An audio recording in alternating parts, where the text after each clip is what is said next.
Soccer? Can't stand soccer. It's the least talented sport on earth. We interrupt our program to bring you... Now what it is and what it ain't, cause what it was nothing, man, we still getting paid. Just the city boys. Ain't nothing but the city boys.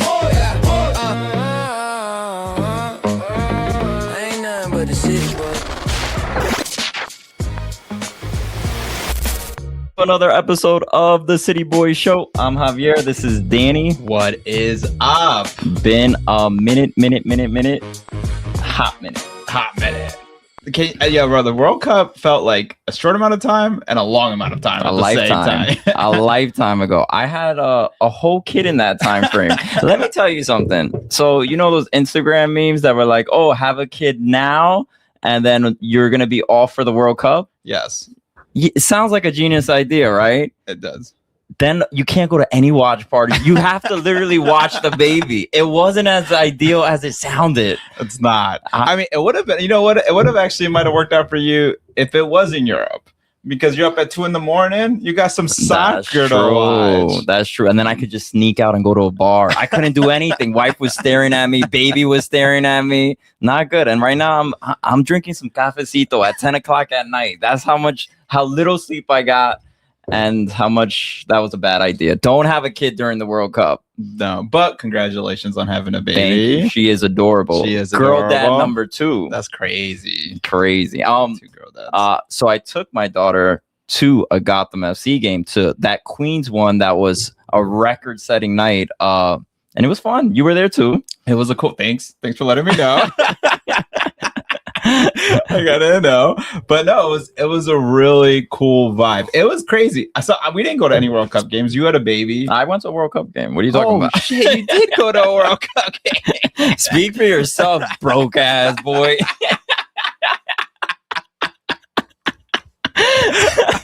Boy, and now everybody's gonna be like, I thought you said you had a kid. How'd you go to I went to one World Cup. The baby wasn't born yet. Funny story.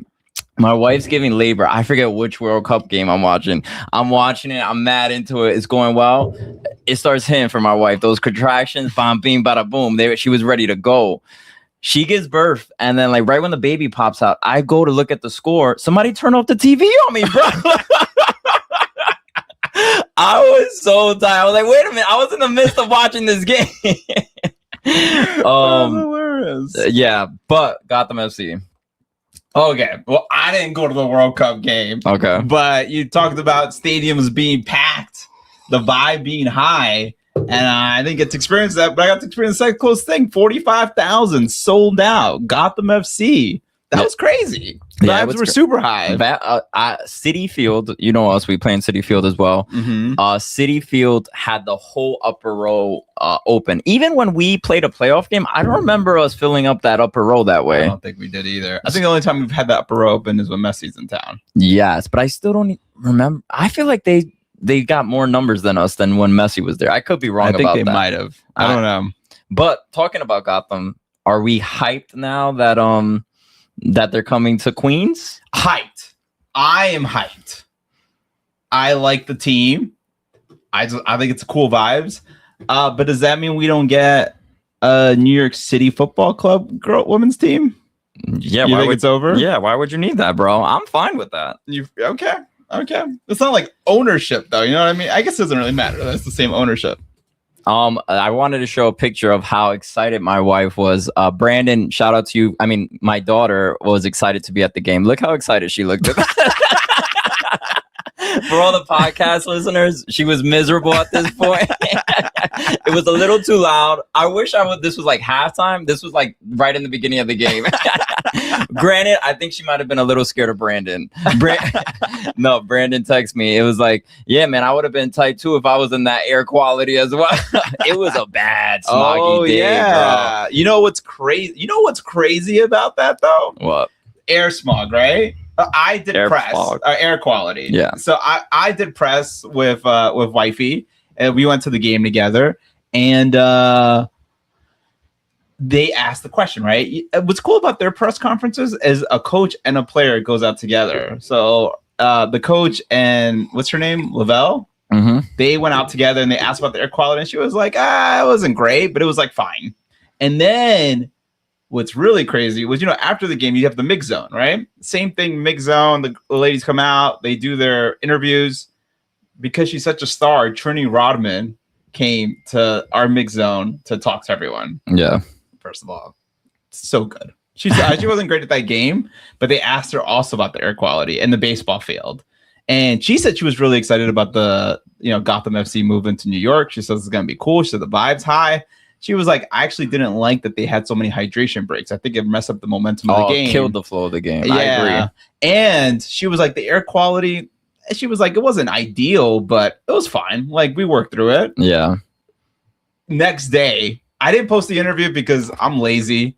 Next day, they go and Fox News posts on it. Trini Rodman says you shouldn't play in bad air conditions. Blame Mom Dami. I don't know, something like that. And I was like, wow, that's crazy inaccurate. Damn, bro. I thought that was kind of insane. Fake news be fake news. I know. I really wanted to do work, but I got bored. I got lazy. As usual. What do you mean you want to do work? Take the Fox News thing and have the Trini Rodman interview play. Like, they really just, because I recorded the whole thing. So, like, they really just dissected that interview and just made their own BS up. You know what's another headline from Gotham FC that I just thought about? Their head coach, Juan Carlos Amoros, he's going on paternity leave. And I was just thinking, like, that's like trend setting, right? Like, when have you seen a coach go on paternity leave? And I'm like, I feel like that should be more common. And I feel like says the guy who's on paternity leave. That's what I'm saying is just because you're a coach, you shouldn't not go on paternity. Like, you also have a family. And I feel like women's sports can sometimes set a trend. And this is a positive trend that I think would be positive moving forward. No, that's a good point. You know what? Also, I'm going to change it, but also regarding women's, we're glazing Gotham FC because it was our first game. It was my first game at a Gotham FC game. It was popping. It was popping. Yeah, in general, I've never been to a sports event that felt such female centric, and the vibes were just different. They were more girly, but like in the coolest way possible. Yeah. Like, I just thought the music was, I love our DJ, but the music got some NSYNC. Yeah. I don't remember what they had in there, but it was like popping club music. Like, I wanted to dance. and then the players, I mean, the people like coming to the games just dressed super stylish. I was like, this is cool. And their fanfare thing. Yeah, it was popping. Well, I will say this was like they knew it was a big crowd coming. It was a historic night. So I would say they probably had their best showing for this night. So I don't go to any Gotham FC games, so I don't know what the usual feeling is. Sorry, I thought you were going to say usual turnout. It's probably not very high. About 7,000. If you're a Gotham FC supporter right now, and you've been in home base in New Jersey for all this time, are you pissed? Because I could understand being pissed right now if I was them. Like, I'd be like, you know what, F this team. Like, imagine NYCFC went to Jersey. It just, I would stop being a fan probably. I'm not even going to lie to you. That's a good point. I do think that their supporters group, Cloud9, I believe it's called, have very mixed emotions about the whole thing. I think they built their foundation with Jersey fans. Yeah. And now they're leaving. So it is kind of messed up. But I'm hyped. But I think the question is, so they're averaging 7 to, let's say, 9,000 fans at the old stadium.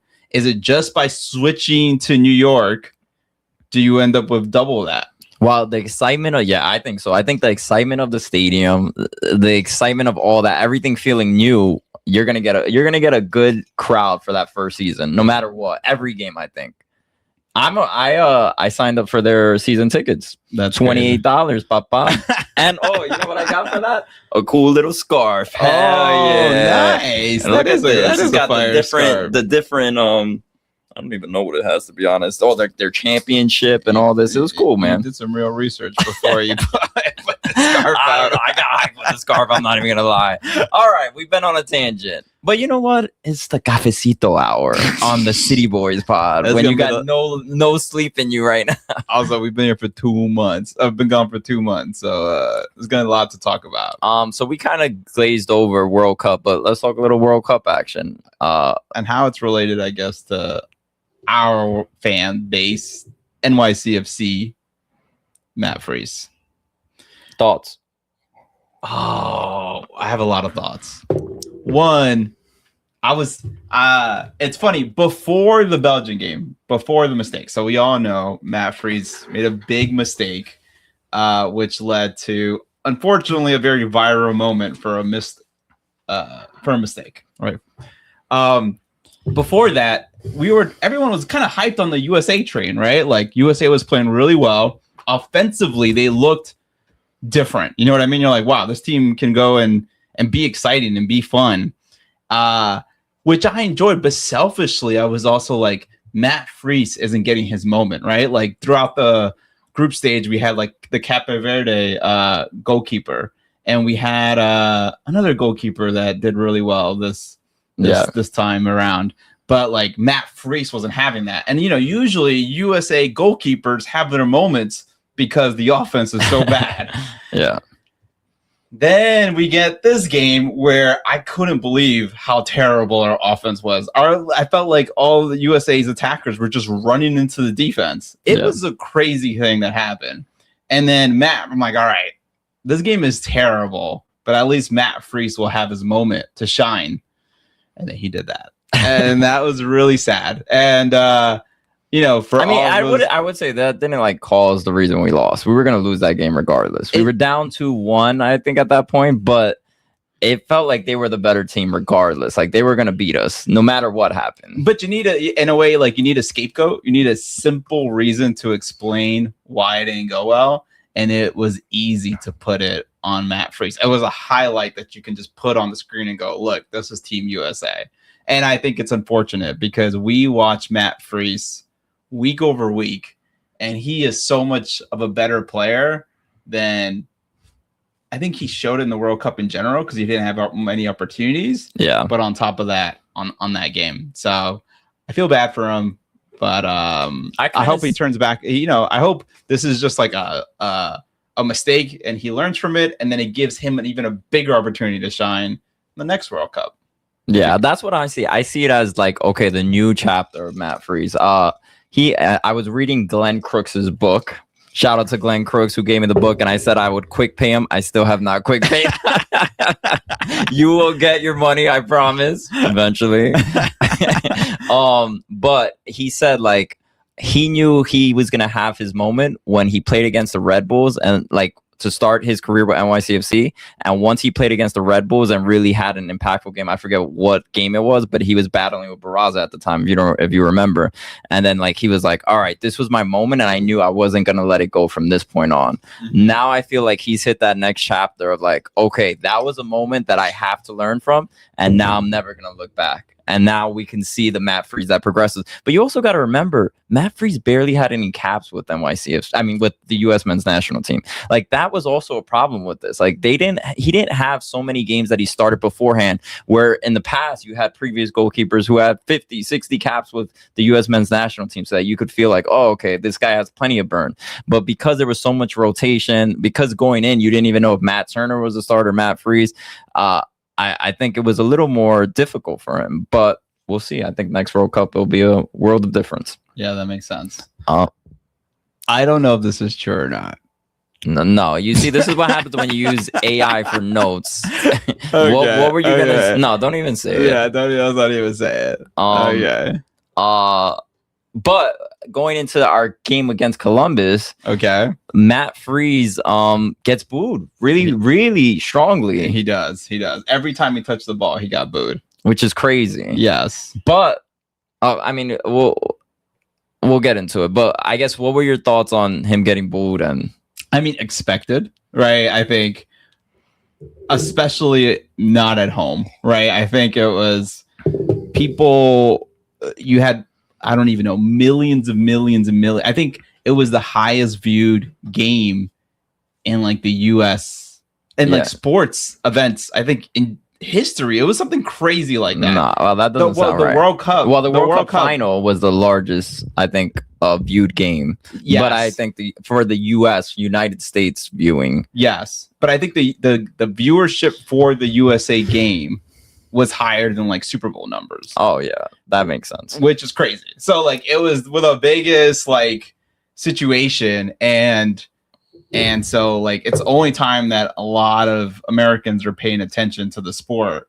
And then they're making a big push about, oh, the World Cup's over, but watch MLS. Yeah. And so then you got a bunch of probably net new fans who only know probably Matt Freese on the pitch, and it's just an easy target. And he's on the enemy territory.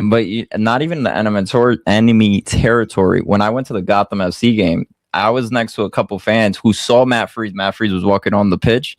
They let him hear it too. Really? Which I was surprised by. Even in New York, he got a little bit of hate. I mean, granted, when he played at Yankee Stadium, he got a bunch of love. Mm-hmm. And you could hear the crowd like erupt for Matt Freese from the videos I saw. So I think he's going to bounce back. It's just unfortunate. What did Pascal Janssen say again about like the whole situation? He said, I think I put it there in the note, but he said he's not worried about these things. We're not worried one bit. And then Free said, motivate me and it will not define my career. There we go. Which, I mean, I'm glad they think that like he can just, get past that moment. I've always thought he was that type of guy. Like he's never been super high after games and never super low. True. So I do think that if it's someone that it needs to happen to and who can handle it, it's Matt Freese. Yeah. We could get I'm not even gonna do it, but Christian Pulisic also pissed me off though. Oh, no, but that's a whole different discussion that I don't even want to get into. What was I gonna say? He did get MLS All-Star, which is being played on Wednesday. Yes. This MLS All-Star thing is like in the most random, like you have a game on Friday. How do you have an MLS All-Star game on Wednesday? So does Matt Freese not play on Friday, or any of these players who go to these All-Star games not play? Bro, the biggest mistake, I'm not answering your question at all, but the question I am going to say is that they didn't decide a year ago to change the European schedule and decided to do it next year was the worst timing of all time, because it would have been so ideal to end the season in May, like they're going to do next season, have this off season, and then you can do your World Cup and you can do Leagues Cup, because Leagues Cup also starts in a week. Yeah. So what are you doing? You're doing World Cup 3 MLS games, then you're putting it back on hold for Leagues Cup, then you're going back to MLS. Yeah, it's a mess. And it just doesn't make sense.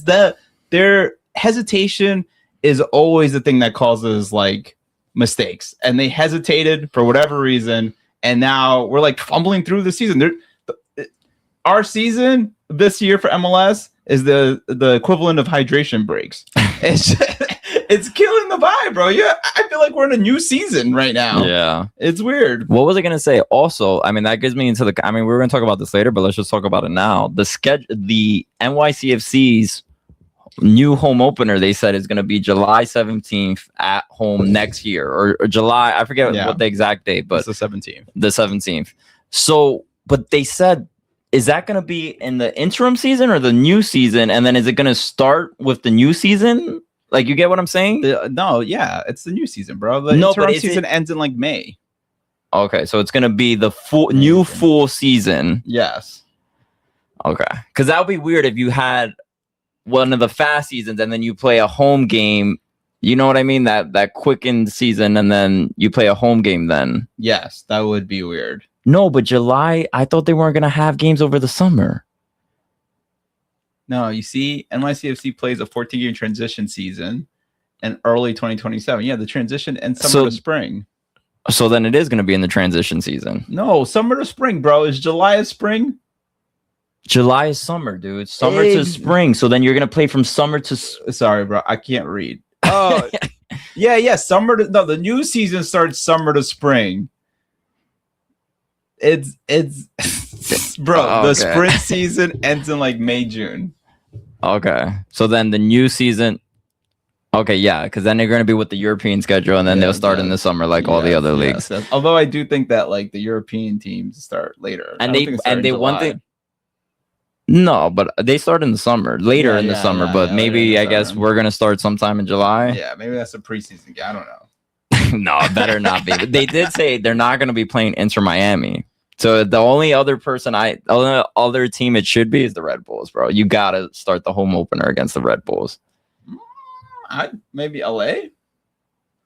No, you have to have a rivalry. You can't put a West Coast team. There's scrubs in the Red Bulls, bro. They got nothing but 16-year-olds. What but what I'm saying is the derby. It'll be a big game. Oh, on that note, we're way off our order, but because we're talking about the new stadium, you heard they were talking about this MLS. They were when they were releasing the new stadium. They said now we got to make a lot of investments. We got to invest in stars. Oh yeah, Brad Sim said that. Then we got Benny from the block that signed till 2029, 2030. I don't know if he's going to be great or not, but he's definitely not a star. So what are we doing? But there's been a lot of rumors swirling around. We had a Christian Pulisic rumor. Who else did we had? I thought we had another player that was kind of big. What's that guy's name? I can't remember. What I'm saying is Lukaku. Oh yeah. Yeah. What I'm saying is there are rumors happening, so I think the intent is gonna happen. It's just not happening yet. I mean, we still a year away from it, so why would you rush it? Because this is the season when stars get transferred. Is the summer. You know what I mean? And so, when are you gonna do it? The winter? You think any star is going to move in the middle of the season? Well, we know it's not going to be a star. It's still going to be an aging star, probably. No, but even if it's an aging star, you need the aging star this summer. You don't have an aging star come mid-season. When have you ever seen a superstar move in the winter? No, but it's going to be right. Remember, the summer season is going to start, so it's going to be there. Well, I mean, I guess you're not going to have as much time with NYCFC at that point. But if you do have that transition season, okay, then you're going to start in July. Then in that month or two where people aren't playing because obviously Premier League and all these other things were out during this time frame from the World Cup, so they're going to be out is when you make this signing. Yeah, but I think transfer window starts like June 30th, bro. Like, it's dumb. And I thought that it's dumb. The star should be coming. It is also weird to be getting it right now in the middle of a season, and then you lose that steam. Like, think about it. If I want people to start coming to this new stadium, I want the momentum to start building in like January, February, and then so that everybody's like, oh, we got to go see this star. We got to go to this new stadium. Boom, July hits. Everybody's there. Again, why they made a mistake by starting. The schedule is ridiculous, but it is what it is. But at this point, they can't change it, and at least they finally made the right move, I guess, because we all agree that I think at this point we agree that changing the schedule was the right move. Yeah. Also, I heard that they're gonna supposedly hell out for like 100, 200, 300 million dollars of like salary cap. Supposedly, I don't know how we afford that with attendance. Do you think this MLS campaign, like, oh, we'll take it from here, was effective? I think it's still early. It's been like a week, but if Matt Freese is getting booed, maybe that means people are showing up. And I have been seeing, I don't know if it's just because I'm in a very small bubble on social media, but I'm seeing people be like, oh, I'm looking for an MLS team. Who should I cheer for? And I kind of see those things coming up. Yeah. So no, I like the World Cup. Which Premier League should I root for? and they live in the States, and they're like, which Premier League? That like they don't even care about MLS, or MLS is not even a league here. Yeah, it's crazy. It's complicated. I think with all the seasons, and maybe you want to watch the best league, and you hear the best league is the Premier League. But I think if we can convert some of those people, that'll be big. But also, one more thing I want to call out. It kind of kills me though. Like I was so excited about Matt Freese, kind of going back to that as like Matt Freese being the face of like, look, we have a player that was on the USA team. But now with this like flop, every time I see these ads where it's like, oh, we'll take it from here, and it's Matt Freese's face, I'm like, that's not help. Is that really helping the situation? Like there's always like, oh, MLS players are the reason that's holding down that squad isn't doing well. Yeah. You know what I mean? And then you're using Matt Freese as one of the faces for it after that mistake. Like maybe you should have pivoted just a little bit. Oh, they all sucked. I think it's fine. Game. What are you going to use Christian Pulisic? Like at this point, he didn't show up this World Cup. Like, you know what I mean? The only person who I would be like, yeah, that's the guy, Balogun. He's a star, bro. But then you have that whole controversy with Donald Trump and all that thing that played out. So hey, did you hear what Balogun said about that though? He said it was a distraction. Yeah. He said that it was a distraction for his team, which is not good. Yeah. And it probably was. Yeah. Well, does that mean they were going to beat Belgium? Probably not, but I think it was a distraction, and it hurt the team maybe then more than it helped. Yeah. The good thing is now Pelix is going to get some rest, and he should be ready for 2030. Oh man, what else was I gonna say? Where we at? Where are we going next? I guess we're talking about. We spent quite a lot of time talking about signing stars. Let's talk about who we did get. Okay, tell me.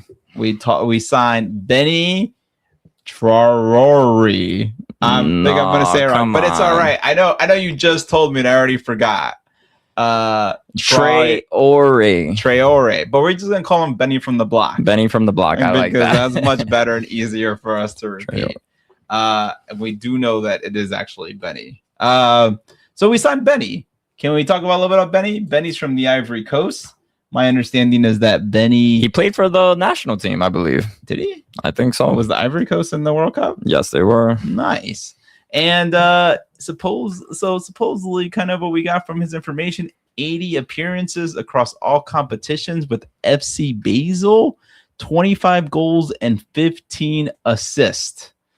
What does that turn into for us? I mean, we've seen 2 games so far. What's your thought process so far? So far, what I see from him is that he has a striker mindset, which is good, right? He's looking for the runs. He's stretching out the back line. That's good. I think there's not a lot of chemistry between the players, and it's not leading to anything yet. And they're like hesitant to get him the ball or know where he's going to be. So then they give him the ball. So right now, a little ineffective. You know what I found interesting is he starts the game against Columbus, and then he's benched for the game against Chicago, which is a little strange to me. Like, if you're gonna do it, like in my thought process, you sub him in. I want to double check that I'm right about that, but you sub him in for the Chicago for the first game, and then you make him start the second game. But he did kind of the opposite. So I was a little surprised that Pascal did that, and that makes me think, did he lose a little bit of faith in him after that first game? Because then he puts Tallis Magno at the 9, which is a whole nother conversation that we probably should have. But I do want to talk about that at some point. But did you are you at all concerned, or is it just too early to tell? I think I'm too early to tell. I think it's too early to tell, in my opinion. I hope he does well. I'm just kind of tired of the team signing people that you never heard of and hope they're successful. You know what I mean? Yeah. So that's a little frustrating, but I shouldn't take it out on him. I think we've seen that he's been part of a successful team, and hopefully that translates to us. And they must have a lot of faith in him because he's a DP signing. Contracted through 2029 with an option for 2030, 2031. Was Moussa Bakar DP signing? Nah, he wasn't. I don't think so. Anyway, No, I don't think he was either. So hopefully that turns into something. I'm a bit confused. Also, Alonso Martinez is going to come back at some point, so we'll see what that turns into as well. No, but the interesting thing is, in that game where they subbed him in, he wasn't playing the 9. At the second game, Tallis Magno stayed at the 9. That was so annoying. So, and the annoying thing for me is I did a whole Instagram thing like Pascal Jansen's using Tallis Magno the best way possible, and then Pascal puts him at the 9. I'm like, nah, let's not do this again, bro. So I don't know. I will say Tallis didn't have a terrible game against the Chicago Fire, and he had a great game, I say, against the Columbus Crew. Yeah. So Tallis is progressing, and he's becoming more of like a deadly he's just hustling more. He's pressing. He's really fighting for the ball, which that second goal that he passed Ojeda was all him in that Columbus Crew game. So like I love the progression I'm seeing with Tallis Magno, but I'm a little worried that we're putting him back at that 9 position. Agreed. Although So I feel the same way. When I saw him starting at the 9, I was like, what is this? Why are we doing this? He's obviously better on the left. Yeah. But you also made a very good point about Malachi Jones having a big game. And he did have a big game against the Fire, right? So, we have diverted very much from our conversations. But if Hannes Wolf does end up leaving the team, and you got Malachi Jones on the left, and Ojeda on the right, where does Tallis fit? Very Well, true. I think the bigger question. Let's just talk about Tallis because we got into this conversation. Even with Tallis's progression that we're seeing, even though it's kind of a small sample size, is he a starter or is he a super sub? In your opinion?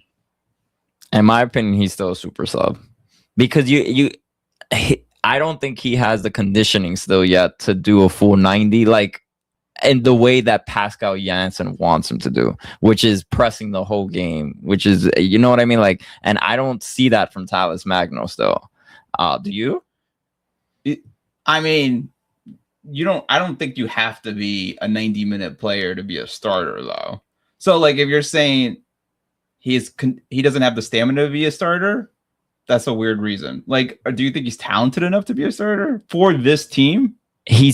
Yeah, I think he's talented, but not for the way that Pascal Janssen wants them to play, is what I'm saying. Because I could see him for 30 minutes pressing, but other than that, he's not going to do it for 45 minutes. So then you can't have a starter not be able to do a full half the way you want him to play, right? Because you're going to see Malachi Jones pressing the whole time. You're going to see Ojeda putting pressure on the ball. But I think Tallis is getting there, but he's not fully there yet. God, so you think he could be a starter for another team, but not this team? At the current moment, yeah, the way Pascal plays. But I mean, I do think it's starting to leap over, and that's why we did see Tallis like starting to switch, because I do think Pascal did start him already, right?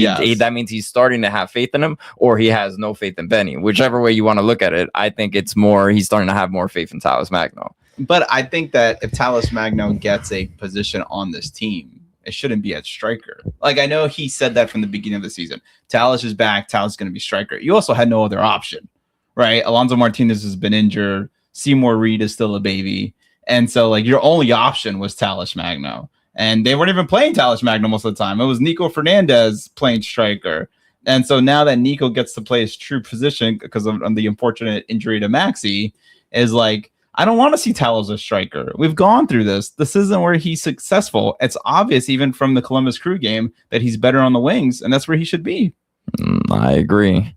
Who else? We got to talk about who else came back, because players are coming back. Jimmy Sands. Oh my God. It's so good. It's so good to have him back. He just it's like he never left NYCFC. It's crazy how he could just come back into a role, play a center back, which he didn't do often here, but he did it before, and fit so well. Like, it's like a perfect spot for him, bro. And you don't realize what you're missing until you see someone play really well there. Yeah. And I was just thinking, this is who we needed after Callens left.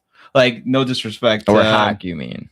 No, I meant Callens. I was about to say no disrespect to Hack. That's cap, bro. That's not right, bro. I think the hype of Hack versus the play of Hack were very two different things. I don't agree, but I think that Jimmy Sands could be a star at center back. No, I mean, I think he could play well in midfield too. And I think that's what makes him such a deadly player. We've seen him lock down stars in midfield, but I think you're seeing him lock down stars in the center back. I mean, I know Lewandowski's much older, and at the same time, you could tell that he was frustrated with his team. It was like, get me the ball. But like, Sands had him locked down, homie. And I think this duo could really solidify our defense.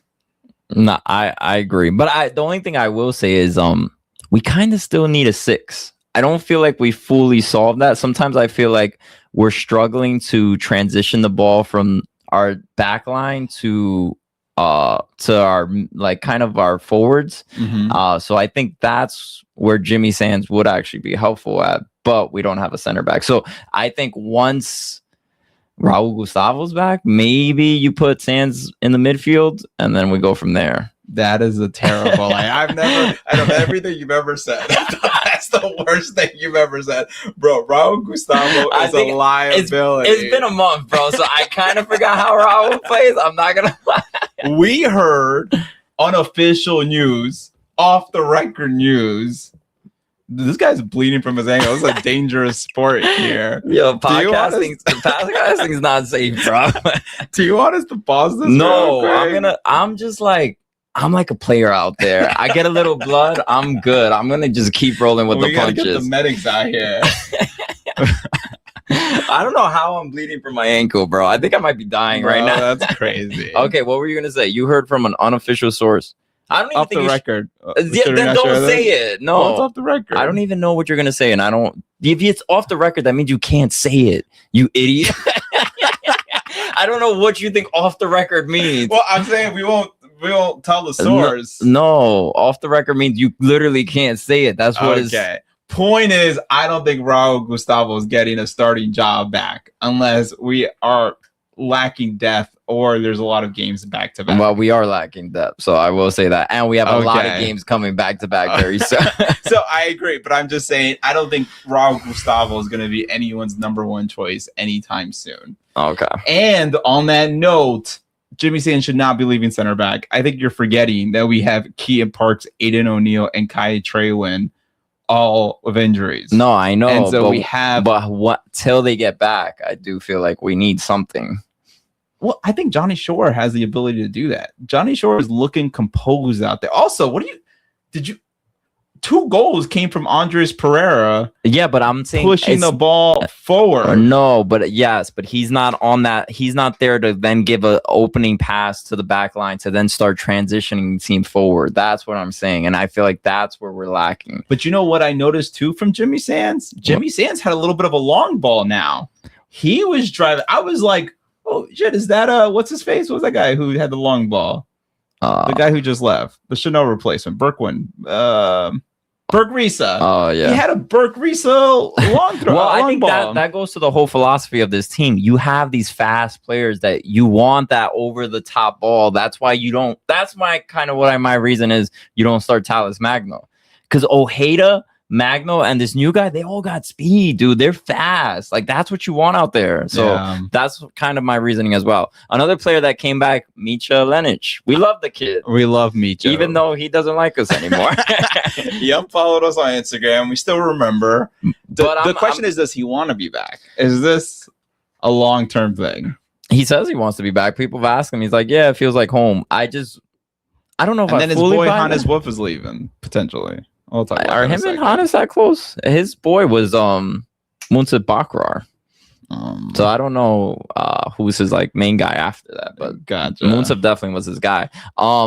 One thing I have a question to James Sands is at this point you've gone to Europe a couple times. Now you've been back to NYC a couple times.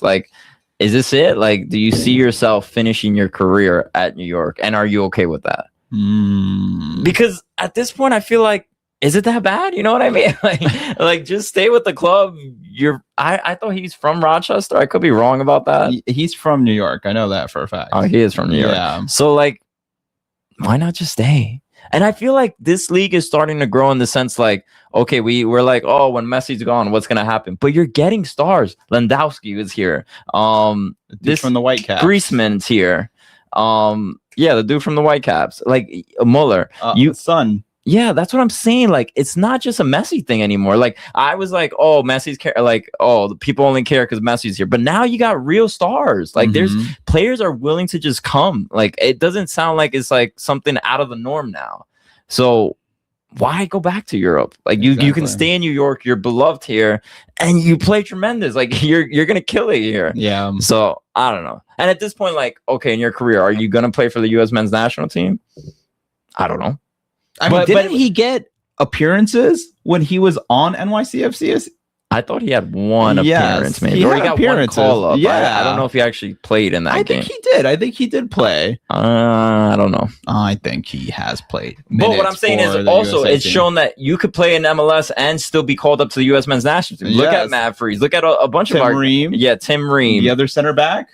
He didn't get any minutes this time, but the guy who used to play for Nashville.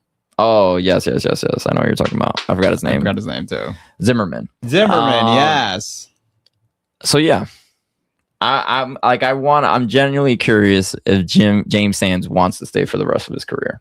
If the money's there, if everything else is there. I don't know how long his loan is for. I mean his contract's for, but if everything else is there, would he want to stay? And I hope it is. We gotta ask him on Friday. It'll be really cool to see him in the new stadium because he's been such a vital part of NYCFC. But Micha being back is also good for Tavon Gray to have a backup, because really Tavon Gray didn't really have a backup, right? Because Cavallo's playing on the left. Yeah. So we kind of need a backup for me, Tavon. Agreed. I like to have him back. And he brings vibes. He does bring vibes. We love the vibes. Anything else? Okay, so yes, we had some people come back. We have we have a new player, but we have a lot of rumors about our existing players. What are we hearing? Of our existing. Well, first, we don't know if there's any weight to this, but we heard Nico Fernandez. There was an $18 million made for Nico Fernandez. NYCFC rejected it, and supposedly he was upset and he wanted to transfer. I mean, the Nico I'm seeing on the pitch doesn't say that. This was before the season started again. And they were saying that he declined his contract, which doesn't kind of make any sense because he has a contract till like 2030. Yeah. So I don't know if there's any. Well, I will say, they asked Pascal Janssen in a press conference, like, "Oh, can you talk about the rumors surrounding Nico?" And he's like, "Yeah, well, when you have a player of Nico's caliber, there's always going to be offers on the table for him." So definitely makes me feel like there's definitely offers that were given to NYCFC, and there was probably offers that were rejected. Now, how Nico feels about all that, I don't think we have a clear answer, and I don't know if anybody's asked him yet. I think we should ask him. I don't know if anybody asked him in the scrimmage because we weren't there in the mix zone. I've been working on my Spanish on Duolingo, so I could ask him. All right, let me hear your question. Nico, tú puedes, yo no pique Spanish. Nico, tú eres un crimen. Right now on Duolingo, I'm learning about criminals. You're an idiot, bro. Is that un crimen? So there's definitely interest in him. But did you see that golazo? Oh, everybody on Twitter was like, all right, this guy's value definitely went up from that 18 million. So they're like, he's going no less than 20 mil. How much did Tati go for again? I should have looked it up before the show. I think it was 20 mil. No, I don't think it was that much. I think it was teens. Undisclosed, but I think people were speculating 20 mil. I think it was high teens. Like, well, remember when he left us, he was on loan to Girona, and then he got sold. By the way, did you see Tati? He might not stay at West Ham because they got relegated. So there's like swirling where Tati might go. That's funny because he posted this mad love after they got relegated. He was like, he was a fan favorite for the little time he was there. People love him. Yo, I don't know why anywhere Tati go, he's beloved. It's just his style of play, the emotions that come out of him. Tati's just so likable and fun to watch. Bro, James Sands is back. Yo, bring everybody back, bro. Bring it all back. We're gonna run the 2021 championship. We still got talent. I heard someone say if Nico's leaving, we got a great replacement. They had a picture of Santi. I heard Santi wasn't doing great down in Brazil, right? He's not doing too good. I don't want Santi back. I miss Santi. Okay, so hopefully Nico's not going anywhere. Another rumor was Hannes Wolf. We heard they won't extend his contract, which ends in 2027, and supposedly there are teams interested in him for $1.5 million. You know what's crazy is because Malachi's back, I haven't even been thinking about Hannes Wolf, which is weird. Maybe it's because I forgot everything after the World Cup, which is more likely true why I forgot about him. But I don't know. Malachi is such a fun player to watch that it's hard for me to not want him to start every game. But it might just be everything surrounding him versus the actual play. I will say the thing with Hannes Wolf is that when he's good, he is so good. You're like, this is the most talented player on the team. But when he's cold, it's like you forget he's on the pitch. But the thing is, he still is great defensively. So even when he's having a terrible game, he's at least providing support defensively, but he does go really quiet on offense. And so I just don't know at this point if Malachi Jones is an improvement over Hannes Wolf, because the sample size is just too small. But we've seen, it says here, and Hannes Wolf has 97 appearances, 21 goals, 14 assists. He's been a great player for NYCFC on the left. compared to the other options we've had at left wing for a while. Yeah, I mean, if you look at it, he's the second highest goal scorer on our team right now with 5. I mean, he's tied with Ojeda now because Ojeda's been balling lately. But yeah, I feel like he is that goal scorer that we need. Even though Nico it's crazy that Nico's in the Golden Boot race right now, dude. He's like 1 goal away, I think, from the leader. So he's right there in the mix of things. And that's now he's going to be playing the 10 and he's still scoring golazos. It's crazy. I know. So what do you think? Do you want Hannes Wolf to stay or do you want Hannes Wolf to go? We have so many options at wingers, but I feel like, of course, I want him to stay. I mean, do we have that many options at winger? We have Malachi, Ojeda, and Talis Magno. Who else do we have? Hannes Wolf, that's 4 right there. Okay. Who else? Let me think. I mean, 4 wingers is great. You can only have 2 wingers at a time. Yeah, but you want to sub them and you want to have good backups. That's what I'm saying, but you leave them. What I'm saying is you don't get, I don't think you get that drastic of a drop off no matter who you sub. Okay, so like Malachi starting, right? You sub in Hannes. Do you feel like you lost anything or did you gain something? No, that's a good thing is what I'm saying. Gotcha. What I'm saying is you have 4 solid wingers where you're not feeling like, oh, when I sub him out, I'm getting a subpar player because he's not a starter. Gotcha. So you're stacked at wingers is how I feel. Gotcha. And if you, then I don't want him to leave. But I do feel like, I don't know how happy Hannes Wolf always seemed here. Yeah. I think he gets a lot of, he talked about it earlier in the season, like before the prior season, he was feeling homesick. Yeah. And I think he was doing much better this season, but now I don't know. It's been halfway through the season. You had a whole World Cup situation. I didn't know if he got to go home or not or what that situation was like, but I feel like I want him to stay, but most likely will leave. Like I wouldn't want him to leave for us to find a new winger. Are you feeling like you'd rather see a new signing because you think they'll be more productive than Hannes Wolf? I think I want a star on this team, man. And when I think stars, I think striker or wingers. You know what I mean? And I love Malachi Jones. I love Ojeda. But like, I think Nico Fernandez is the staple of this 10 of this position, right? At midfield. But you need superstars around him. And I think that comes from the winger position or the striker position. Well, you got to remember, Alonso's coming back as striker. I mean, we just signed Benny on the block for a DP contract. But he was a striker, wasn't he? I don't know because they just put him at a winger, dude. Like Pascal just put him as a winger. He had the option to put him as striker, and he said, "No, you're going to the wings." So I don't know if they see him as this all-in-all striker that you're saying he is. I think that would be crazy. So I'm hoping they're getting a star at winger. You know what's really which comes to one of the rumors actually that we know of, which is our boy. I don't know if it's actually pronounced Luigi. Everybody's your boy, by the way, but we talked about this already, so I'm not going to mention it. He's not your boy, but whatever. There's been rumors about a 20-year-old Brazilian from Palmeiras, and supposedly there's going to be NYCFC's looking to sign him with a $6 million buy option. So if that is true, and Trey actually said that he was at the home game. Trey from Blue Balls announced that he was at the game.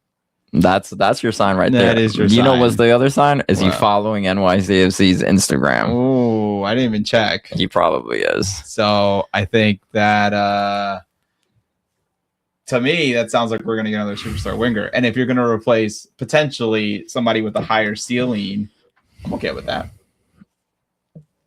You stopped paying attention. Yeah, I did. Point is, if Hannes Wolf goes, I don't think anyone's going to be heartbroken, except that guy who has that Wolf Instagram account. Bro, solid Instagram account. That is a Wolf's solid, Disciples? Yes. I love the name, bro. I know, it's a great name. Maybe we got to switch it up. What can he call them? Luigi and Mario. Nah, all right. That was bad. That was bad. I guess we're like all over the place. So Ojeda, let's just talk about players right now because we are completely out of the line. We had talking points and they are just all thrown out the door. We're in preseason form right now. We've had 8 segments here and we've seen all of them in different points. Yes. Ojeda is balling right now. He's balling. He's good. What I like about Ojeda, at least in the last 2 games, is they're like, Ojeda, you are extremely fast. Let's use that. Yeah. And the ball is consistently, like you said, going through the right. Nico Fernandez, James Sands, Andres Pereira, they're seeing the open field on the right. They're knowing that he can get there, and they're getting the ball there. And I just think he's one of the fastest players on this team, maybe one of the fastest players in the league. Of course, keep feeding him the ball. And he has the ability to assist. Like that pass to Malachi Jones during the Chicago Fire game, that was a nasty pass. That was a nasty assist. I mean, that going at that speed, that's crazy. But that goal was nasty too. Oh yeah, like he had such a small window to get it past the goalkeeper. It was a thing of beauty. So I feel like Ojeda is really coming into himself, and it's like I think Pascal. Yeah, I'm sorry. Come on, bro. It's appropriate. That's not definitely not the right phrase.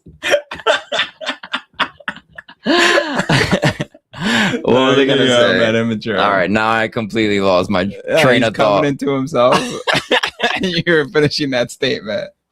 Pascal was saying that like Ojeda has so much upside, and like it's really about just making sure he stays level headed, because he's got crazy upside, and we're finally seeing it all come together with him. So that's what I was gonna say. You're trying to think of something inappropriate right now, and it's distracting. I'm trying not to laugh. I was trying to let you finish your statement. Malachi Jones. So Yes. before the game, I posted an Instagram reel. I posted it on Twitter too. About Didn't post on TikTok, even though I always ask you. it's mad work. After you Okay. post out in 2 places, you're like, I'm good, man. I did enough work for today. I got a new baby. I can't be doing this. But I felt it. I don't know why. I felt he was gonna have a big game. It was also he's talked about previously, like the number 8 is significant to him. And for the people who didn't watch the Instagram, I'll explain why. He got drafted by NYCFC at the 8th pick. He got adopted, and all his brothers got adopted. It was 8 of them, made the headlines. And then his father passed away September 8th. So the number 8s always means something to him. And this was the 8th start for him. So it was like it all came together that I felt like this was going to be his moment, and it turned out to be his moment. And it was great to see. I was hyped. I think everybody was hyped. I think we kind of hyped it up, where a lot of people who were commenting on it like, oh my God, you guys were right. And I'm like, I kind of just go, yes, it's nothing special, but I think it's just the power of the 8, bro. Like special things happen to Malachi Jones on the 8th with the number 8. No, I thought that was really cool. And I thought I was wondering if Ojeda gave him the ball. Just to score. Yeah, he was like, I saw that Instagram reel. Oh, yeah, I give you that goal. No, Ojeda's like, I don't speak English. I don't know what this boy talking about.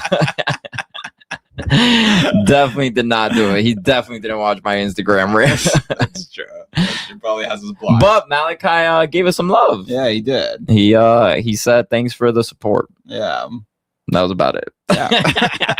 But good What a enough. story. But I think in general, I mean, you already talked about it a little bit, but let's just talk about Malachi Jones. What are you seeing from Malachi Jones, except for a new haircut? What else are you seeing that you like or you don't like, or what are your thoughts on Malachi? I think we're seeing the old Malachi. Like he's gonna go at you full speed, and he's gonna make opportunities where there's not one. You know what I mean? And that's what I love about Malachi. Like he's all over the ball. He's always gonna press. He's gonna always make sure he's tracking back on defenders and stuff like that. So I think Malachi is great in that his speed is faster than most defenders in the league, which leads to really good opportunities for the team, whether it's him scoring or giving the ball to someone else to score. I think also on that note, like on the good side of Malachi Jones, he is a super intelligent player.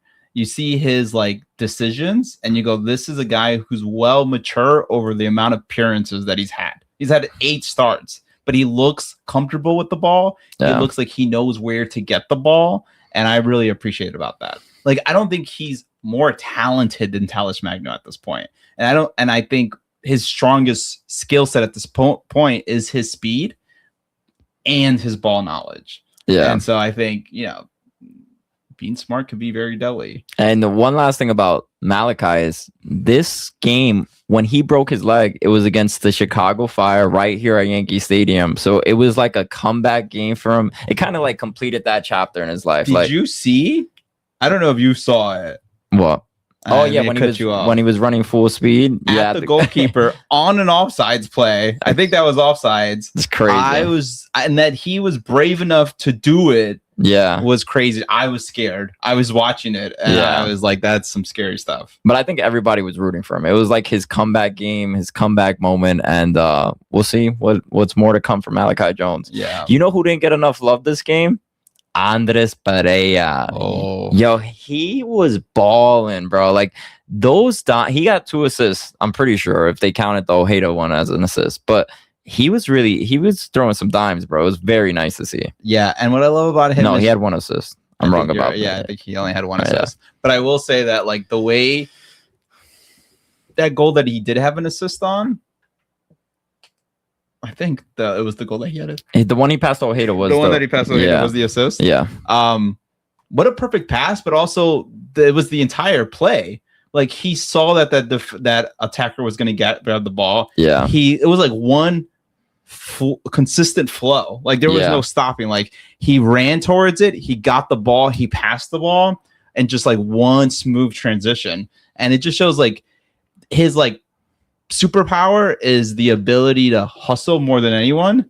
And I think we need that sometimes in the midfield. Like sometimes just enough hustle is good enough. Yeah, and I think that's what Andrews Per, and he's such a good dancer. Beautiful, bro. Anything else from this game that we're missing? This game, we didn't even know we were talking about this game. We basically are. We did. We didn't make it to the game, but I heard crowd was popping. I heard there was a lot of Polish fans. No, but I'm talking about NYCFC fans were lit. I saw after the game, they were going crazy, and that may reminded me of back in the day where like after the game, like they all huddle up on the street and it got crazy. So it was good to see like everybody was mad into it. I think we all missed it. It's been a long time to be back in the stadium. You know what was crazy? The prices were expensive for this game. Were they? Yeah, like I was trying to find cheap tickets. They were like $40. That's crazy. So I was thinking, is this the World Cup effect? Or I thought a little bit of, is it Lewandowski? And you know what I mean? They're upping the price because of that. But they were actually very expensive. So will this be the norm moving forward? I don't know. But the crowd wasn't huge, though. According to the numbers, I think it was like 28,000. It wasn't like a massive crowd, but although 28's pretty big for us. Our average is like 25. Yeah, I agree. So, what else? Okay, next game, Toronto, Friday, Harry Potter theme night. What house are you, bro? I wanna be Ravenclaw because I think I'm cool. But I think I'm a Hufflepuff, bro. I think I'm a little basic. That's not basic. The basic one is Hufflepuff. No, which one is Harry part of? Gryffindor. What are you talking about? The heroes are in Gryffindor, bro. Yeah, that's not basic. Yeah, I mean, if you're Gryffindor, that means you're like everybody else. Like you want to be with Harry Potter's crew. Harry Potter was the best crew. They were the best crew, but I'm saying you're basic if you want to be with Gryffindor. Huff and Puff is like, wow, you really thought about I can't be in Gryffindor. I'm starting to realize you didn't read the books whatsoever. Because you don't know what the fuck you're talking about. I played the video games, bro. Nah. You know what we should do? Ravenclaw's the smart guy. You know what we should do? I feel like I gave you a lesson on Harry Potter. Okay, but what should you do? No, go. Give me the lesson. No, it's unnecessary. We're at 1 hour into this. Ravenclaw's the smart pants. The smarty pants. Slytherin's the bad guys. Not bad, just a little sneaky and snotty. A little getting across, being a little shady, but you can still be good and be shady. Lincoln Lawyer, you ever seen that show? Shady, but good. Okay. He'd fall on Slytherin. Gryffindor is supposed to be the brave ones, kind of the heroes, standing up for people. Hufflepuff is basic. It's just everybody as miscellaneous. And sometimes you want to be the hero, sometimes I think we should find out what everybody's houses, all the NYCFC players. We're gonna do BuzzFeed quizzes for them. What are we doing? I like that, bro. That's a great idea, actually. I haven't seen one of those BuzzFeed quizzes in a minute, I bro. don't even know if BuzzFeed's still around, bro. Damn, they were old. They were so fun, bro. I know. Yo, okay, whatever. This podcast is going off the rails, anyways. Like way back when we were in college, we all did a BuzzFeed quiz. Okay. Me and my friends, right? You guys don't know any of these people, but I got like CEO. Okay. And I was like, oh, that's crazy. And then, I end up having the startup or whatever, right? And we all did it and we're like, oh, that kind of fits our personalities. Maddie goes up, right? My wife, Maddie, ends up in banking first. But the first time she did that BuzzFeed quiz, astronaut. And we die laughing. Now she's a pilot. Wow. That's the closest thing you get to astronaut. BuzzFeed was accurate. It was accurate as fuck. They said I would be homeless. They're not far off, bro. All right. What do we know about Toronto? They suck. Do they? I don't know, but Toronto hasn't been good in forever. So my assumption is they suck big time. Also, we kind of suck. Well, You know we're what's middle of funny? the table right now. I know, but after 2 wins, I was like, oh man, we must be like second place. And then I was looking at first place and it's like 40 points and we got 25. Wait, you weren't wrong about Toronto. They do suck. They're 12th with only 16 points. So you weren't far off. And their goal differential is -8. Yeah, bro. So that's not too good. That's a bad team. Really, the most exciting part of that game is going to be finding out what house everyone's in. Well, we scored 18 goals in the last 5 home meetings with Toronto. We dog them, bro. So hopefully we dog them again. Do they have any stars on that team? I don't know, The bro. only person I used to know were the Italians and Sean Johnson, and they don't got any of those guys anymore. No, they're definitely not there anymore. I don't know who their guys are anymore, to be honest. So, yeah, we can't really give They you any lost good insight. I know they lost last game to DC United. They gave a penalty in the 90th minute. They fouled somebody in the box. It was crazy, bro. And then DC went out and won that game. That's all I know about them because I watched the highlight from MLS recap and wrap up. All right, that's fine. Nobody needs to know about Toronto. We're gonna win. Yeah. What's your prediction? Let us know what house you're in, by the way. Let Word us know. up. Hit us up in the comments. Tell us your house. I think I'm Ravenclaw. I know I downplay myself the Hufflepuff, but I'm pretty smart. I think he might be Hufflepuff. We went to Fanatics Fest. Okay. Oh wait, you're not gonna do the prediction score? Oh yeah, what's your prediction? 2-0 NYCFC win. Nice. I'll go 3-0. We're scoring right now. We're scoring big. We score again. We win this game. We need a Matt Freese clean sheet. Is this game at City Field? I just thought about that right now. It's Yankee Stadium again. Yankee Stadium. I'm gonna miss Yankee Stadium. Me too, man. The vibes are so immaculate at Yankee Stadium. You really can't beat that march either. It just looks so epic with the train above you, and then like just like it feels New York. You don't get that feeling in City Field. You don't. But I think when they finish the walkway and all that stuff, it's gonna look cool. Oh, I got the lottery thing for Willard's Point. Those like job things. Those apartments are expensive though. Really? Even for like the affordable housing ones? Or you don't qualify for the affordable housing stuff? I mean, kinda. I do. Kinda. I'm like right at the edge, but bro, it's like $4,000. That's expensive. 4, for what? 2 bedrooms? For a 3-bedroom. It was like 4,200 or something for a 3-bedroom. 3-bedroom. That's a steal, bro. Yeah, but those luxury apartments be having like chiquito bedrooms. They be like mass small, barely fit a twin size in live there. right outside the stadium. That would be so cool. Though. We'll start shooting pods right outside the stadium every day. That'd be insane. Having literally the stadium in your background of the pod. That'd be so that sick. would be insane. The stadium's really coming out nice. That's good. I don't know if you saw the whole setup, but it's actually coming out. It's coming out really good.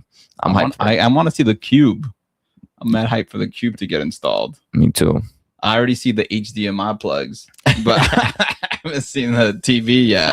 All right, we went to Fanatics Fest. Fanatics Fest. So let's talk about Fanatics Fest. I think let's talk about it in general. Why we were at Fanatics Fest. Okay, go. We got reached out to by Rob from Fanatics, who's like a community manager from Fanatics, and Fanatics is creating the Fanatics Fan Advisory Network. And what's that? I think we all know we've all dealt with Fanatics in the past, and sometimes the quality of their product hasn't been super on par. I know there was one time where I think there was like Red Bull colors or Red Bull like slogan on NYCFC stuff. Not a good look. It's not a good look. And I think that the organization has realized that they don't have enough voices at the table for some of the teams that they supposedly support or that they do support, right? And they want more voices at the table. And we have been asked to join that table and provide input from an NYCFC perspective on the merch that they'll come out with for the soccer team, the events that they'll help host, where they should be involved, what they can do better. And they want that from every team. And they reached out to us and a few others to represent NYCFC. And I think that's a good thing. You know what I mean? In my opinion, you need to have voices on the table. Why they chose us, I don't know. But I'm glad they chose someone. We've recommended others as well that we hope they reach out to. And I think it'll be good. I think it'll be good that when they produce more merch in the future, it'll have hopefully the things that we voice to them. Okay. I didn't know about any of this. You had the conversation with Rob. I just know we got invited to Fanatics Fest. So we was at Fanatics Fest. I saw mad people. Danny was Fanatics Fest was popping. I don't know what he's talking about. He's talking about merch, parties. I saw Griezmann. He was sweating on me, bro. And so he had to like hold this ball. Griezmann was there. They did this whole little MLS like intro to certain players. Tim Ream was one of them. Griezmann was there too, and he was trying to compete. Like there, you got to juggle the ball. Yes. And this like 12-year-old made like 700. He like juggled it for 700. Griezmann was struggling. He was sweating. He took off the shoe. He got to 100, bro. Wow. He was struggling, Papa. So I can't wait till NYCFC kicks his ass. What else? The World Cup stuff was cool. Took a picture with the World Cup stuff. I got to see our goalkeepers, our backup goalkeepers. NYCFC had a booth. Small booth. Felt like they could have done more, but you know what? I'm not going to hate on it.